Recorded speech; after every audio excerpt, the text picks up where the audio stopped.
একটা ছেলে আর দুজন মা দাবি করছে আমরা দুজনাই মা, কে আসল মা হবে কি করে বোঝা যাবে?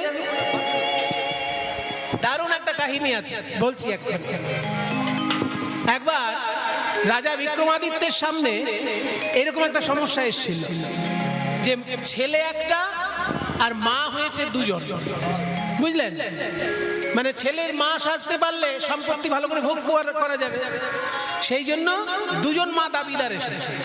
একজন মা বলছে আমি এর মা, আর একজন মা বলছে আমি এর মা। এবার ছেলে দুজনের কাউকে চেনে না, সেই জন্য ছেলে ঠিক করতে পারছে না। ছেলে ছোটবেলায় বিদেশে চলে গেছিল, এবার বড় হয়ে এসেছে দেশে, কাজে কে যে মা ছেলে বুঝতে পারছে না। সেই জন্য রাজার কাছে এসেছে সমস্যা। রাজা কি করে ঠিক করবে যে কে আসল মা? এই সমস্যাটা কি? বলছে সমস্যা হচ্ছে একজন ছেলে আর দুজন মা দাবি করছে আমি মা, তাহলে প্রমাণ কি করে করা যায়? রাজা খুব সহজ বিচার করে দিলেন। দেখুন রাজার বুদ্ধি কত উন্নত স্তরের হতে হয়। বোকা লোক কখনো রাজা হতে নেই, তাহলে দেশটা গোল্লায় যায়। বুদ্ধিমান রাজা হতে হয়। কিরকম বুদ্ধি দেখুন রাজা বলল, যে ছেলেটির মা দুজন দাবি করছে ওই দুজন মাকে সামনে ডাকো, আর ছেলেটাকে দু টুকরো করে দুটো খণ্ড দুই মাকে ধরিয়ে দাও। রাজা বিচার করে দিল, যেহেতু দুজনই দাবি করছে ছেলে আমার ছেলে আমার, তাহলে মা দুজনকে ডাকো আর ছেলেটাকে তাদের সামনে দু টুকরো করে কেটে দিয়ে দাও দুজন। যখনই এই কথা বলেছে তখন একজন মা বলছে হ্যাঁ তাই করুন, ওই ছেলেটাকে কেটে এক টুকরো আমাকে দিন আর এক টুকরো ওনাকে দিন। তখন আর একজন মা বলছে যে না না না না, ওকে দু টুকরো করার দরকার নেই, আমি ওর মা নই, আমি ওর মা নই। তখন রাজা বুঝলেন যে বলছে আমি ওর মা নই সেই ওর মা। কারণ কোনো মা সহ্য করতে পারবে না যে তার সামনে ছেলেকে দু টুকরো করে দেওয়া হবে। ছেলের সম্পত্তি আমার দরকার নেই, হয়তো জীবনে ছেলের মুখ দেখতে পারবো না, তবুও ছেলে তো আমার সুখে থাকবে, ছেলে বেঁচে থাক, ওকে দু টুকরো করার দরকার নেই, ছেলে আমার অন্য মায়ের কাছে থাক, ও যেন বেঁচে থাকে। তখনই রাজা বুঝলেন যে যে কাটতে বাধা দিচ্ছে সেই হচ্ছে মা। তাহলে আজকে গোপাল একজন ছেলে আর দেবকী বলছে আমার পেটে ধরেছি আমি মা, আর যশোদা দেবী বলছেন যে আমি দুধ খাইয়েছি আমি মা। কে তাহলে মা প্রমাণ কি করে হবে? মা দুর্গা এসে বিচার করলেন যে দুজন মাকে একদিকে দাঁড় করাও আর গোপালকে বিপরীত দিকে দাঁড় করাও, মাঝখানে 100টা কাপড় টাঙিয়ে দাও, 100টা কাপড় টাঙিয়ে দাও, যার দুগ্ধ ধারা 100টা কাপড় ভেদ করে গোপালের মুখে গিয়ে পড়বে সেই মা হবে। শতেক বসন টানা হইবে, শতেক বসন টানা হইবে, কার তনয় গোপাল জানা সে যাবে, কার তনয় গোপাল জানা সে যাবে, কারো তনয় কারো তনয়, মনে হয় কারো তনয়, কারো তনয়, কারো তনয়, কারো তনয়। তনয় মানে ছেলে, আবার মনে হয় কারো তনয়, কার ও তনয়, মনে হয় কারো তনয়, কারো তনয়, মনে হয় কারো তনয়, যে ভজে তারিত হয়, মনে হয় কারো তনয়, যে ভজে তারিত হয়, মনে হয় কারো তনয়, কারো তনয়। যখনই বলল যে যার দুগ্ধ ধারা, তখন দেবকী বলছেন আমার গর্ভে জন্ম নিয়েছে, আমার দুধ খাবে না মানে? গর্বে দেবকী সস্তন ধরে, গর্বে দেবকী সস্তন ধরে, আর প্রথম বসন ভেদ না করে, প্রথম বসন ভেদ না করে।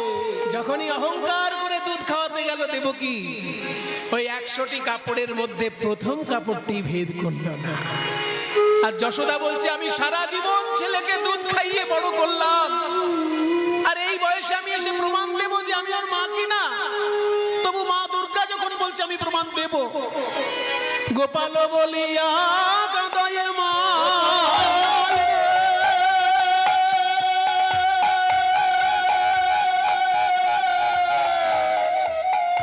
গোপাল রে, ওই গোপাল বলিয়া কাঁদে মা, দুগ্ধ পড়ে গোপালের বদনে যায়, দুগ্ধ পড়ে গোপালের বদনে যায়, দুগ্ধ পড়ে গোপালের বদনে যায়। যখনই মা যশোদা গোপাল বলে কেঁদে উঠল, তার স্নেহের এমন তীব্রতা যে 100টি কাপড় ভেদ করে দুগ্ধধারা গোপালের মুখে গিয়ে পড়ল। এই পদ লিখে চণ্ডীদাস বলছেন, বাসুলি আদেশে চণ্ডীদাস বলে, বাসুলি আদেশে চণ্ডীদাস বলে, শুদ্ধমতি হলে গোবিন্দ মেলে, শুদ্ধমতি হলে গোবিন্দ মেলে, না না অহংকারে মেলে না, অহংকারে মেলে না, ওই দর্পহারি মধুসূদন অহংকারে মেলে না, ওই দর্পহারি মধুসূদন অহংকারে মেলে না, দর্পহারি মধুসূদন কারো দর্প সইতে না রে, দর্পহারি মধুসূদন কারো দর্প সইতে না রে, দর্পহারি কারো দর্প সইতে না রে, অহংকারে মেলে না, শুদ্ধমতি হলে গোবিন্দ মেলে।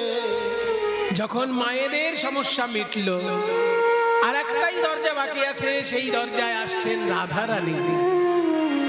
বিনা সুতার মালা হাতে নিয়ে আসছেন। কই কৃষ্ণ, কোথায় কৃষ্ণ, কোথায় প্রাণ বধুয়া,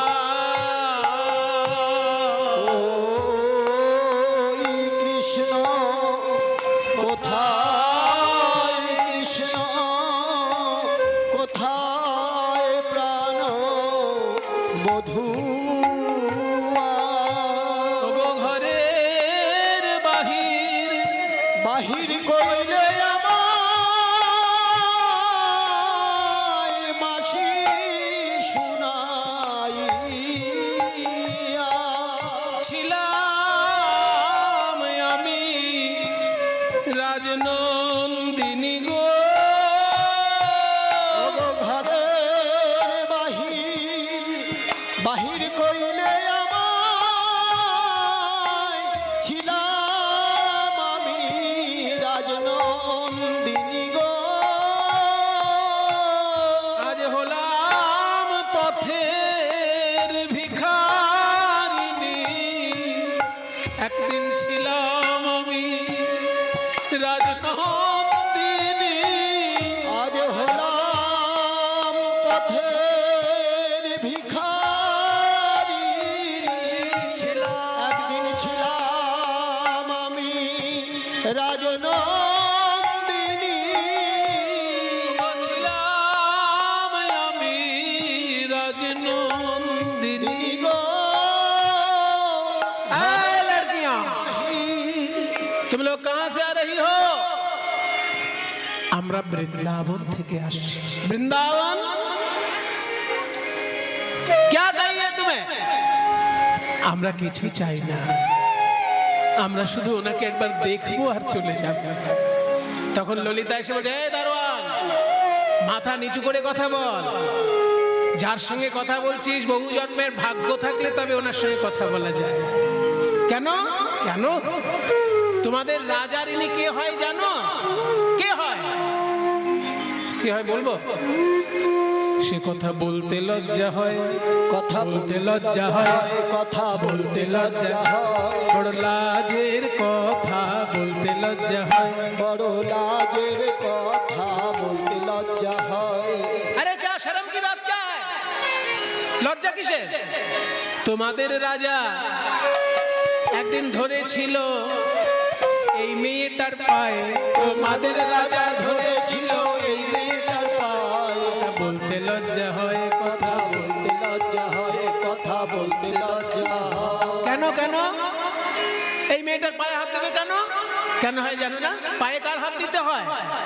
এই মেয়ে তোমাদের রাজার গুরু, মেয়ে তোমাদের রাজার গুরু, রাজা বাঞ্ছা কল্পতরু, মেয়ে তোমাদের রাজার গুরু, রাজা বাঞ্ছা কল্পতরু, মেয়ে তোমাদের রাজার গুরু, এই তোমাদের রাজা বাঞ্ছা কল্পতরু, কিন্তু ইনি হলেন তারও গুরু।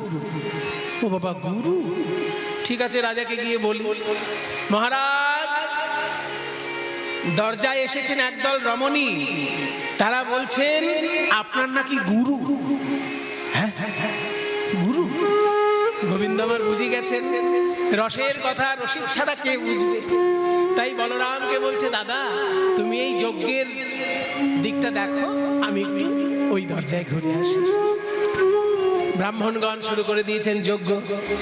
ও অগ্নিমিড়ে পুরোহিতম যজ্ঞস্য দেবম ঋত্বিজম হোতারম রত্নধাতমম ওম অগ্নিঃ পূর্বেভির্ষিভিরিডিयो নূতনৈরূত সা দেবা ইহ বক্ষ্যতি ওম অগ্নয়ে স্বাহা ইদম অগ্নয়ে।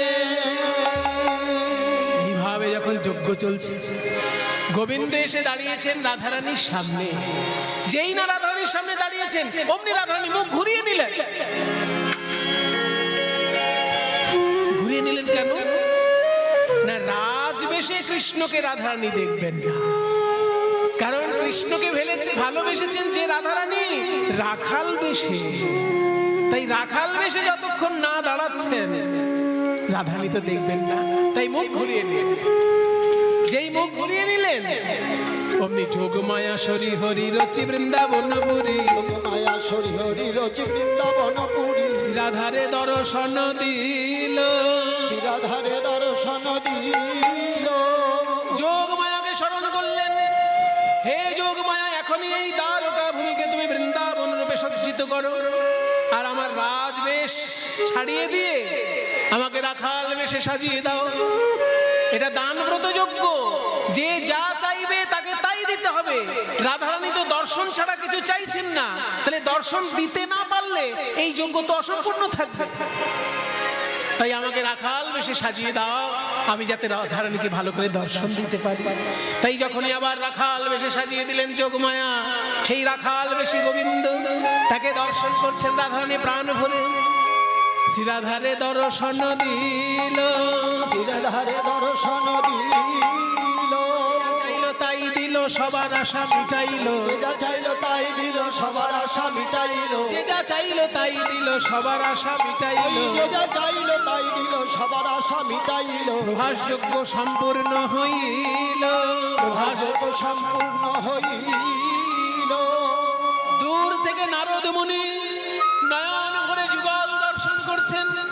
রাধারানীর শ্রীবদনে ওই মধুর হাসি দেখে নারদের আনন্দ ধরে না। বলছে, আমি তো এটাই চাইছিলাম, রাধা গোবিন্দের নয়নে নয়নে মিলন হবে, আমি দূর থেকে দেখবো, এই তো আমার চাওয়া। নটবর হেরি তাহা মনেতে আছে তো যা, নটবর হেরি তাহা মনেতে আছিল যাহা, কৃষ্ণপদে করে নিবেদন, পদে করে নিবেদন।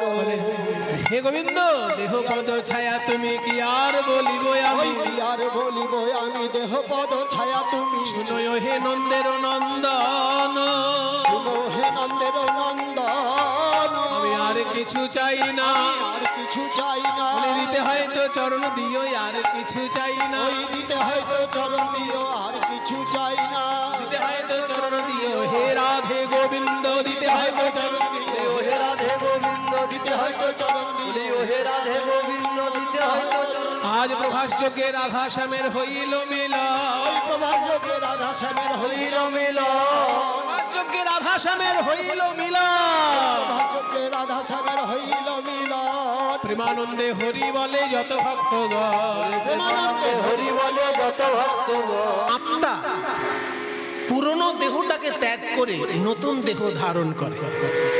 এই পুরনো দেহ ত্যাগ করাটাকে বলে মৃত্যু, আর নতুন দেহ ধারণ করাটাকে বলে জন্ম। বলে এটা শুনতে যত সহজ মনে হলো, মেনে নিতে অত সহজ বলে মনে হয় না। কারো বাড়িতে যদি একটা ছেলে জন্ম নেয়, জন্মদিনের আনন্দে সবাই হই হুল্লোড় করছে, তাহলে কেউ যদি এসে বলে, আরে কি আর হয়েছে, আপনার ছেলে একটা জামা পরেছে, দেহ জামা পরে নিয়েছে, সেটা তো হাস্যকর ব্যাপার হয়ে যাবে না। জন্মদিনে আমরা আনন্দ করছি, আর কেউ এসে বললো এত আনন্দ করার কিছু নেই, আত্মা জামা পরেছে। কাজে বিষয়টা যত সহজ, অত সহজে মেনে নেওয়া যায় না। আমার আপনজন যদি আমাকে ছেড়ে দেহ ত্যাগ করে, কেউ যদি এসে বলে আত্মা জামা কাপড় ছেড়ে দিয়েছে, খুলে ফেলেছে, সেটা কি আমার কাছে খুব সহজভাবে গ্রহণযোগ্য হবে? অমনি প্রশ্ন আসবে, যে জামা কাপড়ের সঙ্গে দেহর তুলনা হয় কি করে? বলছে জীর্ণ দেহ ত্যাগ করতে বলেছে। দেহ জামা যদি জামা যদি জীর্ণ হয় তবে আমরা ত্যাগ করব। যাদের অল্প বয়সে মৃত্যু হচ্ছে তাদের দেহটা তো আর জীর্ণ দেহ নয়, তাহলে জীর্ণ জামা কাপড়ের উদাহরণ এক্ষেত্রে ঠিক খাটলো না। মনে করুন 80 বছরের বুড়ো মারা গেল, সেক্ষেত্রে যদি বলা হয় যে মানুষ যেমন পুরনো জামা কাপড় ছাড়ে তেমনি আত্মা পুরনো দেহ ত্যাগ করলো। কিন্তু যদি কারোর 5 বছর বয়সে মৃত্যু হয়, 5 বছরের দেহটা তো আর 80 বছরের মধ্যে পুরনো নয়, টাটকা একটা শরীর। কিংবা 6 মাসে যদি কারোর মৃত্যু হয়, 6 মাস আগে জন্ম নিয়েছে মরে গেল, সেই দেহটার ক্ষেত্রে তো আর জীর্ণ দেহর উদাহরণ চলে না। তাহলে ভগবানের শ্লোকটা বোধহয় বলা ভুল হয়ে গেছে। বলে শোনো, ভগবানের শ্লোক বিচার করার মতন সূক্ষ্ম বুদ্ধি অর্জন করতে গেলে দুটো জিনিস চাই। এক, সঠিক সাধু সঙ্গ চাই। 2, অত্যন্ত গভীর সাধনা চাই। তা নাহলে ভগবানের শ্লোক তুমি না বুঝতে পেরে ভুল বলে দেবে, এত বড় দুঃসাহস করো না, তুমিই অধঃপথে যাবে, ভগবানের কিচ্ছু হবে না। ভগবান এটা ভুল বলেছেন, এটা বলার আগে তুমি ভেবে দেখো তুমি কতটা যোগ্য এই ভুল আর ঠিক করার জন্য, ভুল আর ঠিক বোঝার জন্য। বলা হলো পুরনো দেহ, পুরনো জামা কাপড় ছাড়ে যেমন দুর্গাপূজার সময় সাধারণ মানুষ, তেমনি আত্মা জীর্ণ দেহ ত্যাগ করে, তাকে বলে মৃত্যু। কিন্তু যদি কেউ 6 বছরে 5 বছরে দেহ ত্যাগ করে, তাহলে তো সেই দেহটা তো টাটকা, সেখানে তার জীর্ণ দেহ উদাহরণটা খাটলো না, তাহলে ভগবানের কথা ভুল। সেখানে উত্তর আছে। উত্তর হলো এখানে জীর্ণ মানে কালের দ্বারা জীর্ণ নয়, কর্মফলের দ্বারা জীর্ণ। জীর্ণ শব্দটা এখানে বুঝতে হবে। জীর্ণ মানে কালের দ্বারা জীর্ণ নয়। 80 বছরের বুড়ো, 80 বছরের দেহটাকে তুমি জীর্ণ বলছো, যেটা কালের দ্বারা জীর্ণ। আর যদি কেউ 6 বছরের মধ্যে মারা যায়, জানতে হবে কালের দ্বারা সে দেহ জীর্ণ হয়নি, দেহ টাটকাই আছে, কিন্তু কর্মফল তার শেষ। আর কর্মফল যদি শেষ হয়ে যায়, তার বয়স যাই থাক, তাকে দেহ ত্যাগ করতে হবে। যেমন মনে করুন যে মিলিটারিতে চাকরি করে, এই বাড়ির এক ভাই মিলিটারিতে চাকরি করেন, এই বাড়ির এক ভাই পুলিশে চাকরি করেন, তিনি বীরভূমে একটি থানার ওসি। খুব গর্বের ব্যাপার এই পরিবারটির, যেই পরিবারের বিভিন্ন ছেলে মেয়ে বিভিন্নভাবে নিজেদেরকে দেশের সেবার মধ্যে যুক্ত করতে পেরেছে। তাহলে যে মিলিটারিতে চাকরি করছে, সে মিলিটারি থেকে একটা পোশাক পেল। মনে করুন গতকালকে যে নতুন পোশাক পেল, আজকে তার চাকরি শেষ, তাহলে আগামীকাল ওই নতুন পোশাক সে আর পরতে পারবে? গতকালকে কিন্তু সে পোশাকটা পেয়েছে, আর আজকেই তার চাকরি শেষ হয়ে গেল। আগামীকালকে সে কি ওই পোশাকটা আর পরতে পারবে? আর অধিকার আছে? পোশাক নতুন, কিন্তু তার পরার অধিকার আছে কি? এই অর্থে ভগবান বলছেন জীর্ণ দেহ। যে পোশাকটা টাটকা থাকলে তোমাকে ছাড়তে হবে, কারণ টাইম তোমার শেষ, চাকরির টাইমটা তোমার আজকে শেষ। ঠিক তেমনি আমরা জীর্ণ দেহ ত্যাগ করি মানে বুড়ো দেহ ত্যাগ করি তা নয়, আমাদের কর্মফল যখন শেষ হলো সেই সময় আমরা দেহটা ত্যাগ করি। তাই তো কবিগুরু রবীন্দ্রনাথ বলেছেন, মলিন বস্ত্র ছাড়তে হবে, হবে গো এবার আমারে মলিন অহংকার, মলিন বস্ত্র ছাড়তে হবে, মলিন বস্ত্র ছাড়তে হবে। কাপড় যখন ময়লা হয় তখন সেটাকে ছাড়তে হয়। ভগবানের বাণীর সঙ্গে কত কাছাকাছি দেখুন এই বাণীটা। ভগবান বলছেন জীর্ণ দেহ ছাড়তে হয়, তাকে বলে মৃত্যু। আর কবিগুরু বলছেন মলিন দেহ ছাড়তে হয়। যখন আমাদের কাপড় চোপড় ময়লা হয়ে যায়, সেই কাপড় নিয়ে আমরা ঠাকুর ঘরে ঢুকতে পারি কি? ময়লা কাপড় নিয়ে আপনি বাথরুমে ঢুকতে পারবেন, কিন্তু ঠাকুর ঘরে ঢুকতে পারবেন না। ঠাকুর ঘরে ঢোকার আগে আপনাকে অন্য কাপড় ঠাকুর ঘরের জন্য যেটা আগে থেকে তুলে রেখেছেন সেই নতুন কাপড়টা পরতে হবে। তাই মলিন বস্ত্র ছাড়তে হবে। মলিন হলো কি করে? না কাজ করলেই মলিন হয়। আপনি যদি নতুন জামা কাপড় পরে খাটে বসে থাকেন, আপনার কাপড় কোনোদিন ময়লা হবে না। কিন্তু আপনি কাপড় পরে যদি উঠোন ঝাড়ু দিতে শুরু করেন, উঠোন ঝাড় দিতে শুরু করেন, কাপড় ময়লা হবে। তাই কাজ করলেই পাপের ক্লেশ এসে লাগে, কাজ না করলে কোনো ক্লেশ নেই। দিনের কাজে ধুলা লাগি অশেষ দাগে হলো দাগি, দিনের কাজে ধুলা লাগি অনেক দাগে হলো দাগি, এমনি তপ্ত হয়ে আছে সহ্য করা ভার আমারে মলিন অহংকার, মলিন বস্ত্র ছাড়তে হবে। কত সুন্দর মিল গীতার শ্লোকের সঙ্গে রবীন্দ্রনাথের বাণী। তাই দেহ ত্যাগ মানে আমাদের কাছে তিনি সশরীরে নেই, কিন্তু অশরীরে তিনি আমাদেরকে আশীর্বাদ করছেন। তার আশীর্বাদ আমরা সবাই কামনা করি, এই পরিবারের সকলে তার আশীর্বাদ কামনা করে। এবং তিনি অশরীরী অবস্থায় দেখছেন যে তার আত্মীয় স্বজন, তার পাড়া প্রতিবেশী তার প্রতি শ্রদ্ধা সম্পন্ন হয়ে তার শ্রাদ্ধের অনুষ্ঠানে সকলে কেমন যোগদান করেছে। তাই আজকে আমরা সবাই যে কীর্তনের রস আস্বাদন করতে এসেছি, দেখুন কি সুন্দর মহাপ্রভুর ভাবটি আজকে কেমন না। মহাপ্রভু বলছেন, মহাপ্রভু আজকে পূর্বের ভাবে ভাবিত হয়েছে। বলছে আরে মোর গোরা দ্বিজমণি। মোর মানে আমার, আরে মোর মানে আমার, গোরা দ্বিজমণি। হা নাথ বলি লুটায় ধরণী। প্রাণনাথ প্রাণনাথ বলে মহাপ্রভু গড়াগড়ি দিচ্ছেন। কেন এলেন মহাপ্রভু আপনাদের কাছে? আপনাদের কাছে বলতে এই পাশেই তো নবদ্বীপ। মহাপ্রভু জন্মগ্রহণ করেছেন এই পবিত্র মহা তীর্থভূমি নবদ্বীপে।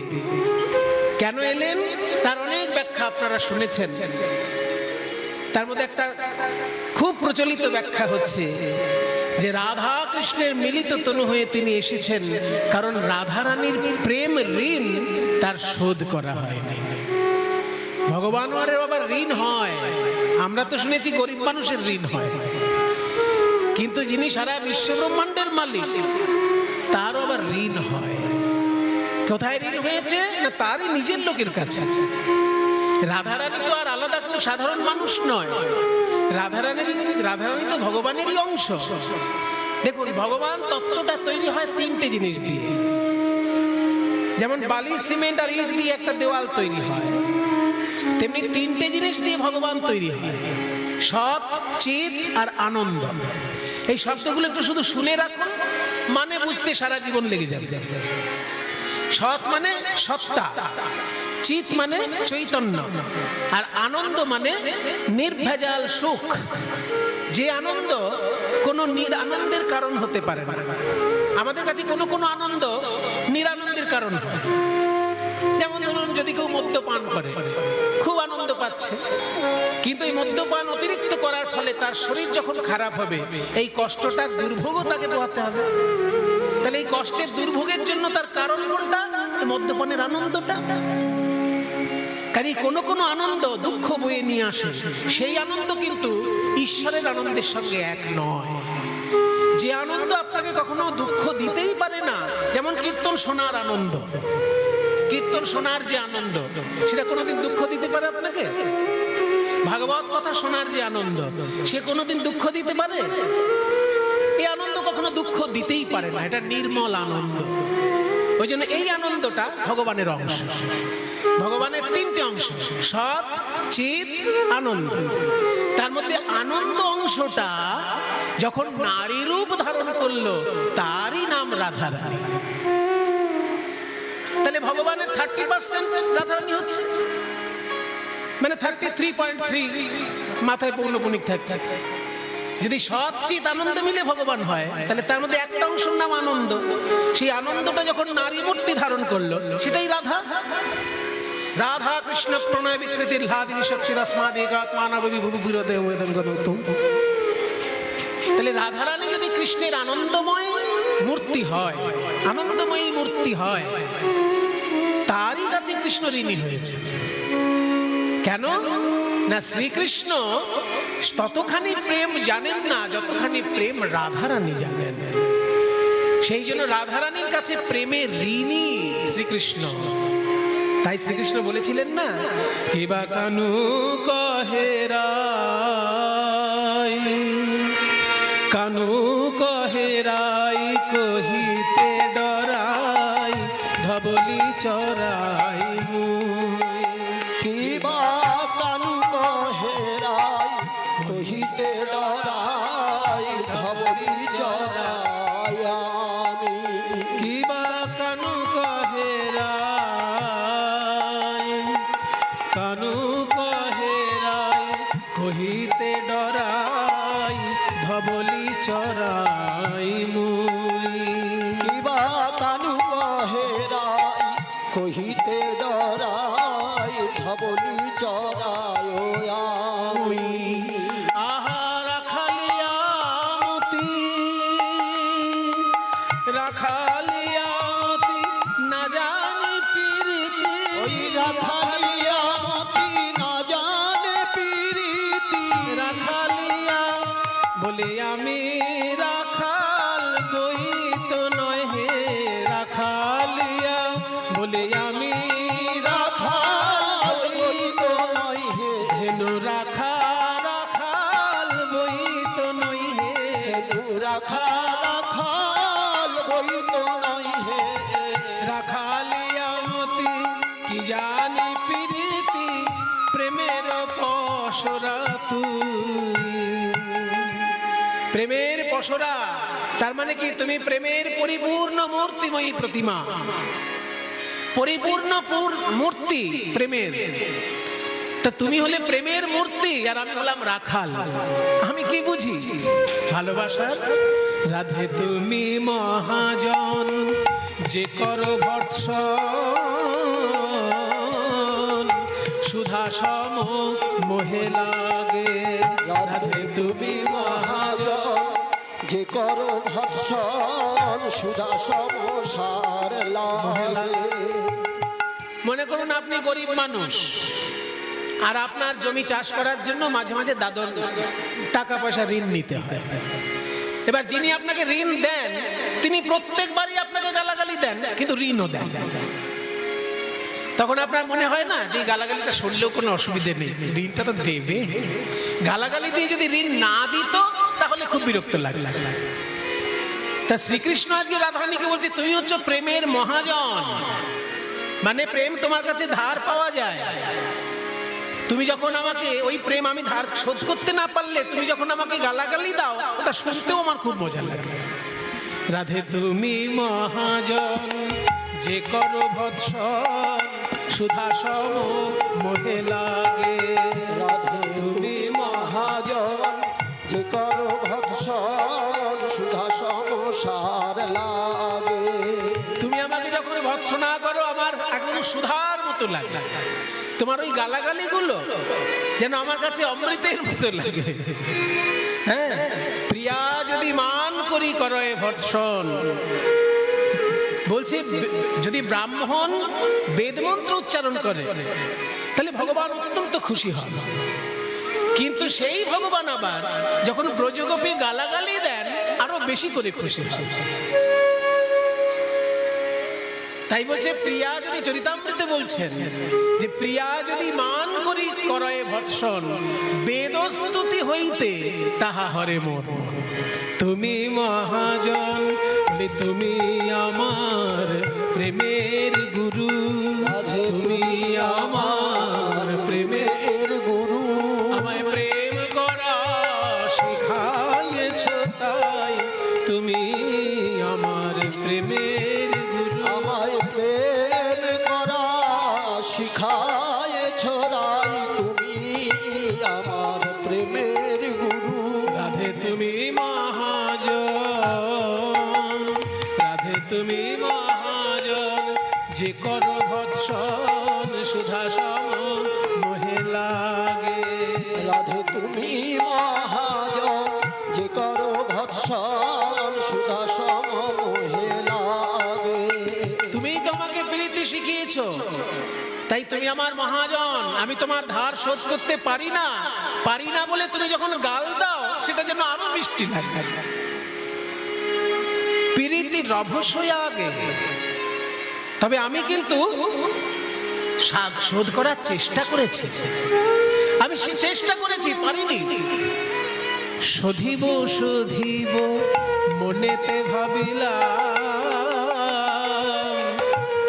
ঋণী হইলাম বন্ধ, আমি বাধা পড়ে গেলাম, আমি বদ্ধ হয়ে গেলাম ঋণে, কিন্তু সেই ঋণ আমার শোধ করা হলো না।